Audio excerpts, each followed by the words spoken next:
That's it. You're good. Again.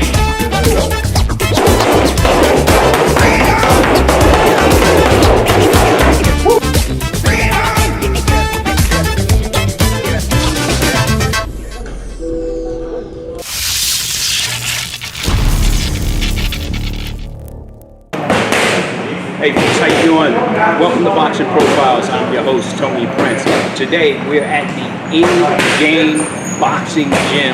It's not only a boxing gym, it is a MMA and also a Muay Thai gym. Okay? Right now, currently in the ring, we have the head trainer. His name is Mo, and he's training one of the young fighters right now. As you can see, Mo is a true professional at what he's doing. He's working on cardio with them right now. So a little bit later, we'll be doing a little interview with Mo. And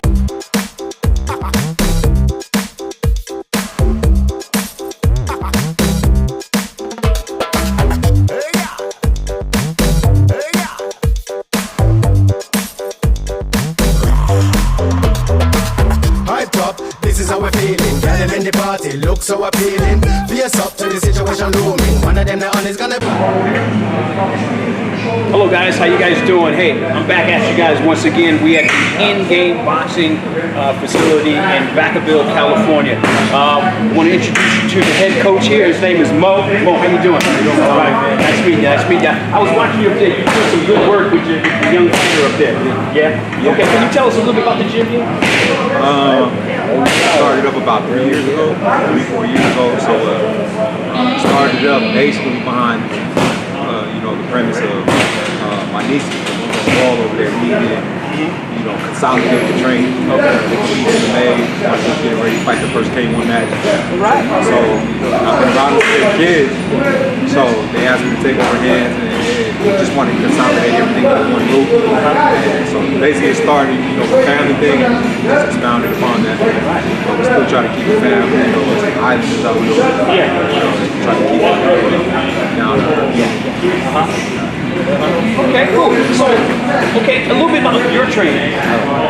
What's your background as far as when it comes to the boxing, pugilistic sports? What's your background? Well, so I got my start with Sergio with them here in Vacaville, with Coach B, Coach B, Fairfield Powell, with Coach Jesse, where I met you. Yeah, we met. Yeah, that's right. Yeah. When I was about 18 or 19, prior to that, I wrestled all the way from middle school to high school, took sun sections, down up college. So I've just been around, fighting, martial arts my whole life. But definitely when I took the boxing, man, boxing was something different. Spoke to me in a different way. I think martial arts are really just fighting what fits for you and what is the best way that you can translate your language and your message. I feel like boxing. Yeah. Well, as you know, I taught myself, and boxing is completely different. I did some martial arts myself. I studied Jeet Kune Do when I was younger. So when I went into boxing, I kind of had that.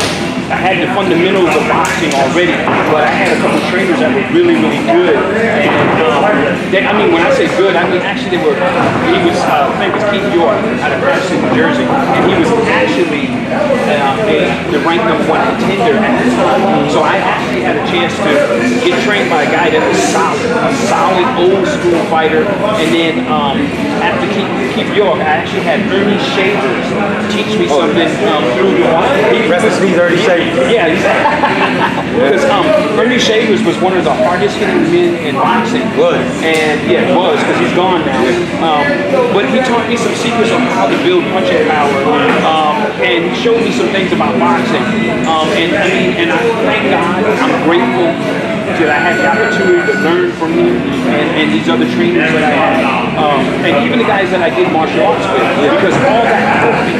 And just like you, all this stuff helped me because you become well-rounded and a solid base fighter. Yeah, I think here at this gym, it's not just me. So I'm the head coach, but we about 4 or 5 coaches. I've always been avid to get more, just more look.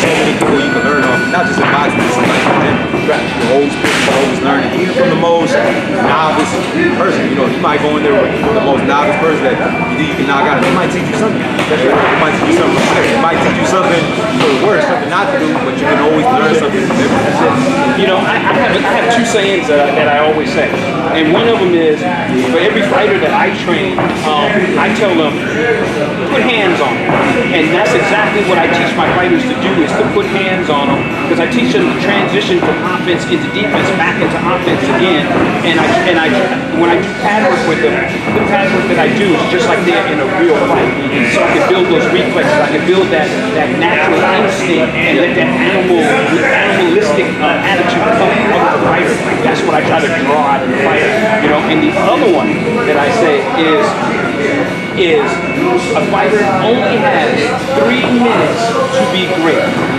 That first round's a gimme round. After that, you gotta earn the second round, and so on and so on. But that first round, you only have 3 minutes to be great, because you're not guaranteed to make it out of that first round. Yeah. You know, and that's what people don't seem to understand. They think, oh man, we got a 12-round fight. This is gonna be a good fight because it's gonna go the whole distance. But wait a minute, what if it don't go the whole distance? Yeah.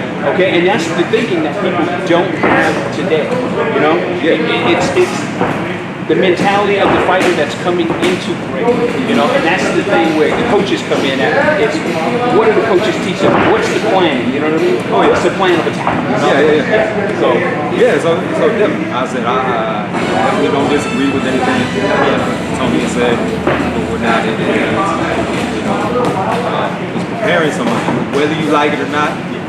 No matter how you might look at quote unquote the sport science or boxing, at the end of the day, boxing is lay you out, put you on your back. You know, I would rather be the person standing over you than the person laying down there. I hear you, bro. I hear you. Mo, thanks for the interview, bro. Yeah, it's okay. No, man, it's good seeing you. And again, we'll be back, okay? He didn't get an opportunity to start tonight, but we're gonna come back next Thursday, or you know, or maybe I don't know, maybe once or twice next week. We'll be back, and you know, we want to go ahead and start working with the gym. We want to put you guys out there. That's what we want to do. We'd like to have you guys come out to my podcast. In fact, I could bring the podcast to you. Yeah. You know, and that's something that I would like to do. We could sit down and we could talk. And you know, I know that you guys have sparring here. If you want to come in and take that sparring and put that sparring on the television channel, and we want people to know who your fighters are, the ones that are fighting, amateurs, professionals, whether it's kickboxing, MMA, boxing, it doesn't matter. We want the people in the community to know who the ENDGAME boxing gym is. That's you know, it's a small community. Everything is a small community, depending on how you look at it. And you know, I come from a village, so coming from a village, you know, saying it takes a village makes it a lot louder when you come from a village. That's right. So it's the same, one hand scratches the other. That's right. You know, that's right. And then right here, both hands are scratching the face. Be supportive of one another. That's it.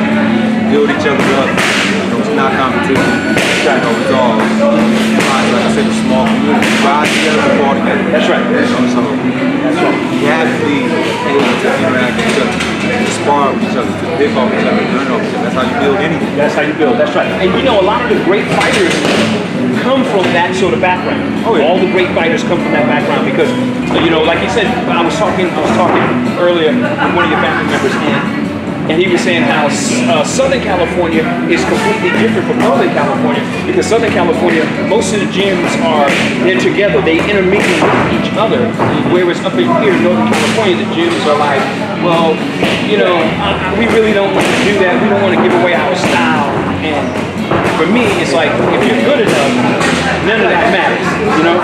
A good fighter, not even a good fighter, great fighter can do that. Yes. No matter what you see in the gym, That's right. Something else might show up completely different on the day of, and you got to adapt. But if you have nothing to pull from, if you see the same look day in and day out, you've been sparring your best friend for 6 years, you know, you got to see something, you know. That's right. And coaches, fighters, you have to put your ego aside. You have to, in order to settle differences, you have to, you know, kill our ego. You know, like my dad said, my pops was also an amateur boxer for Samoa, a pro MMA fighter. My grandfather was a boxer, and my grandfather's brother was a pro over the side.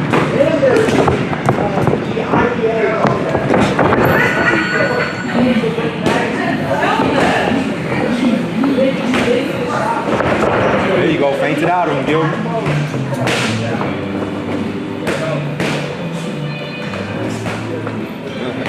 Step your feet over, Gil.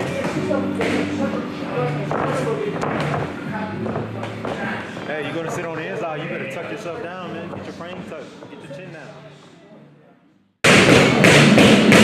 Jab working, Gil.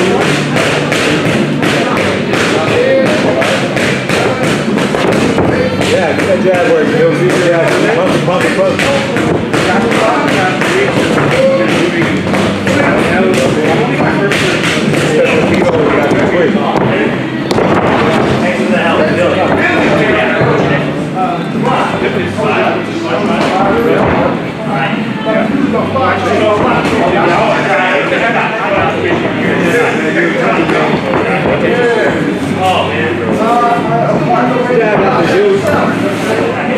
Over the top, over the lead hand. The jab needs to come over the top. Left hand over the top. Go to grab that under and set that box and take it. Grab the arm. Time up, dude. You got to time, those tiles got to be quick, man. You got to time.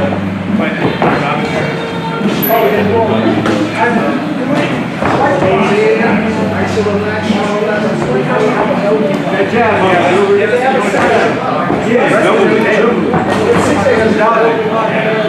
wait on that big shot and set it up off the jab. Nobody moving the jab, you got to move the jab. Somebody got to move the jab. Touch whatever you can, touch your bicep, touch your shoulder. Head moving, quick on the feet. Okay. How you guys doing, okay? It's Tony here, and we were just watching Gilbert here spar in the ring with one of the other up-and-coming fighters. Gilbert, tell us a little bit about yourself. You know, how many fights you have? Are you an amateur? Are you a pro? So yeah, I'm an amateur fighter. My record is 2-3. Just came off of a loss, but I'm still fighting. I decided to 25th. Yeah, I've been boxing for, I think now it's been 2 years. 2 years? Yeah, 2 years. It's been great. I mean, I never would have thought I'd try boxing, and I just picked it up and kept working on it. And so now that you've been doing it for a while, how do you feel about it? How do you feel about, you know, boxing? Do you think you're gonna continue boxing amateur and maybe turn pro one day? Or? So the thing with boxing, it's like I said, I just picked it up randomly just because it's a good workout and whatnot. And, yeah, but I don't know. I'm kind of going with the flow. See, I don't know if I want to be a pro boxer. I kind of have other goals that I wanted to do, and boxing was just in the meantime. But yeah, like, you know, I never would have thought I would have been an amateur fighter. Now I'm an amateur fighter. But yeah. Yeah, you look good in there. You look really good in there. It was like, yeah, I'm a little rusty. I've been in the gym like 3 weeks. 3 weeks? Okay. All right. You took some time off? Or Yeah. Just well, my fights, they've been canceling, and I guess if they get canceled, I kind of chill out. Yeah. But yeah, I've been resting up. But yeah, trying to get back to it. Yeah. And I understand because I'm a former fighter myself, and I know what it's like to take that layoff, and then you try to come back and you got that rust on you. Yeah. And sometimes you can't shake it off right away. It takes a couple weeks to shake it off. But once you take the rust off, then you're ready to go. Oh yeah. And that's the thing that a lot of people.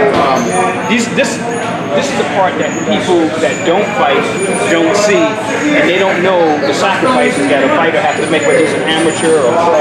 You know, they don't know the sacrifices that you got to make while you're doing it, and the time away from your family and things like that. Yeah, it's a lot of time and a lot of sacrifices. Even though I'm an amateur fighter, I take it serious. Boxing is something you can't not take it serious. You can't play with this because this is, even when you're sparring, you're in a fight. Yeah. And again, people think sparring is just sparring. No, but it is a fight. You just got to hit your arm. Right. you know, some fighters, okay, right now you didn't have headgear on. I do that myself sometimes when I was fighting. I wouldn't wear headgear, but it's just something that we do because we know that we're going to move our head, and we're not going to take those punches. You know, we know that. So, you know, Gilbert, man, it's nice meeting you, and you know, I'm looking forward to seeing you fight again. You know, we'll be back again. Looking forward to doing more interviews with you. You know, and try to get the community to know who you are. You know, and your name is Gilbert, and your last name? Camacho. Gilbert Camacho? Yeah. All right. Like Macho Camacho, right? Right, That's what I'm talking about, baby. That's what I'm talking about. All right, Gilbert. Okay, thank you, Gilbert. I appreciate it. All right, all right. Nice meeting you.